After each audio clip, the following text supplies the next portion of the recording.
Hello friends, welcome to my channel আমার কথা। আজকে আমরা বেরিয়ে পড়েছি ইকো পার্কের উদ্দেশ্যে।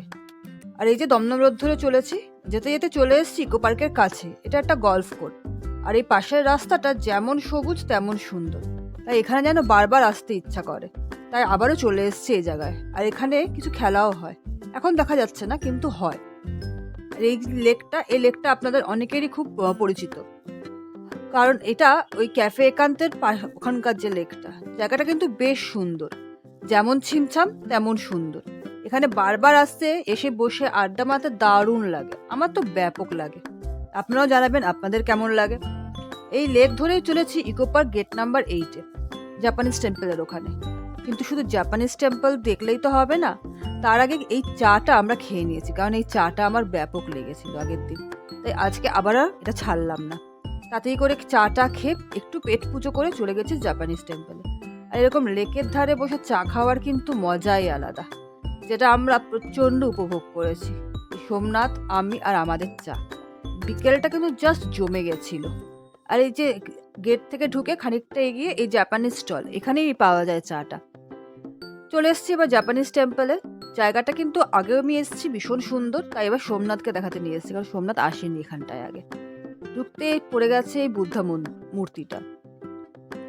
এই যে এখানে বিভিন্ন রকমের স্ট্যাচু আছে, আর এখন লাইটটা জ্বলছে, কারণ অন্ধকার অন্ধকার হয়ে এসছে প্রায়, তাই জিনিসটা দেখতে আরো সুন্দর লাগছে। এটা লাইট ছাড়া একরকম সৌন্দর্য, লাইট নিয়ে আরেক রকম সৌন্দর্য। যত জাপানিজ টেম্পলের কাছে এগোবেন তত দেখবেন বিভিন্ন জিনিস, যেমন এই সুন্দর জায়গাটা। এটা ফটোগ্রাফি করার বলুন, ভিডিওগ্রাফি করা বলুন, রিলস বানানো বলুন, কিংবা শুধু হেঁটে যাওয়া বলুন, সব কিছুতেই সুন্দর লাগে। এই সুন্দর গাছের ছাউনির মধ্যে হেঁটে যাওয়া একটা আলাদাই রোম্যান্টিসিজম আছে, যেটা আমরা সেদিনকে প্রচণ্ড উপভোগ করেছি। তো এই যে এখানে জাপানিজ টেম্পল, আর এই যে এটা হচ্ছে টেম্পলটা। এই ভেতরেই আমরা এবার ঢুকবো। এই সবাই যেরকম ভাবে ঢুকছে আমরাও ঢুকবো। এই এই যে টেম্পলটা এখন বন্ধ আছে, কিন্তু এখানে একটা আওয়াজ শোনা যায়, সেটাও পাওয়া যাচ্ছে না। সেটাই আমরা একটুখানি মিস করছিলাম। আর এই জায়গাটা এটা কিন্তু সিমেন্টের, এটা অন্য কিছু না, কারণ সোমনাথও বলছিল দেখে যেন মনে হচ্ছে জল পড়ে যাবো এক্ষুনি, কিন্তু সেরম কিছু না, এটা সিম্পল একটা জায়গা। আর এই মন্দিরটা চত্বরটা দেখেছেন তো সোমনাথের অবস্থা, ও কিন্তু ঠিক নেমে গেছে। ওকে অ্যাকচুয়ালি সব কিছু এক্সপেরিমেন্ট করে দেখতে হবে, তাই ও যথারীতি নেমে গেছে। আর শুধু ও না, ওই যে আরও কিছু লোক আছে তারাও এক্সপেরিমেন্ট করার জন্যই হয়তো নেমেছেন। যাই হোক, তাদেরটা আমি জানি না, কিন্তু সোমনাথেরটা জানি।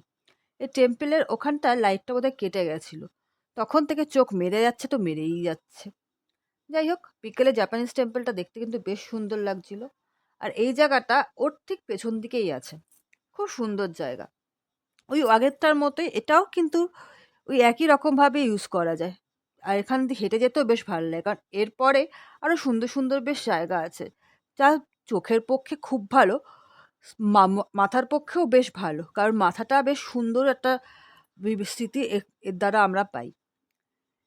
এই যে সবাই মিলে যাচ্ছে, দেখছেন তো লাইট জ্বলেছে বলে জায়গাটা আরো কত সুন্দর লাগছে। এবার এখানে অন্ধকার হয়ে গেছে।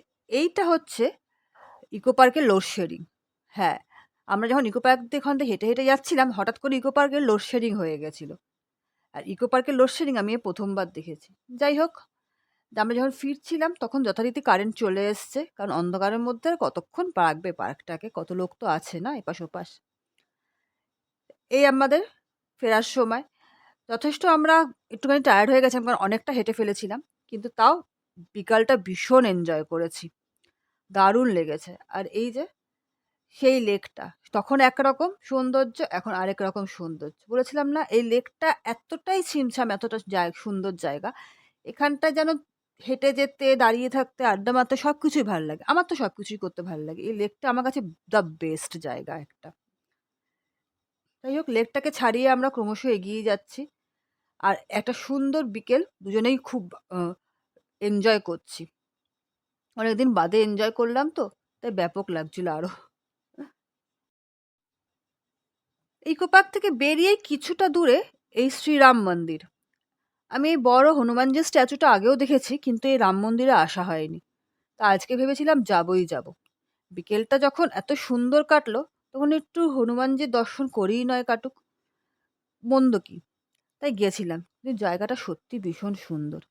মন্দিরের ভেতরে ছবিটা তোলা হয়নি, কিন্তু মন্দিরটা ভীষণ সুন্দর। চারপাশে কাচের কাজ, ভীষণ একটা অ্যাটমসফিয়ার মন্দিরটা। আর সঙ্গে একটা খুব সুন্দর একটু ভজন চলছিল হালকা করে, আরো সুন্দর লাগছিল। এই হচ্ছে রাম মন্দিরের এন্ট্রেন্স। এখানে কিছু টুকিটাকি মন্দির আছে, আর এই যে মহাদেব।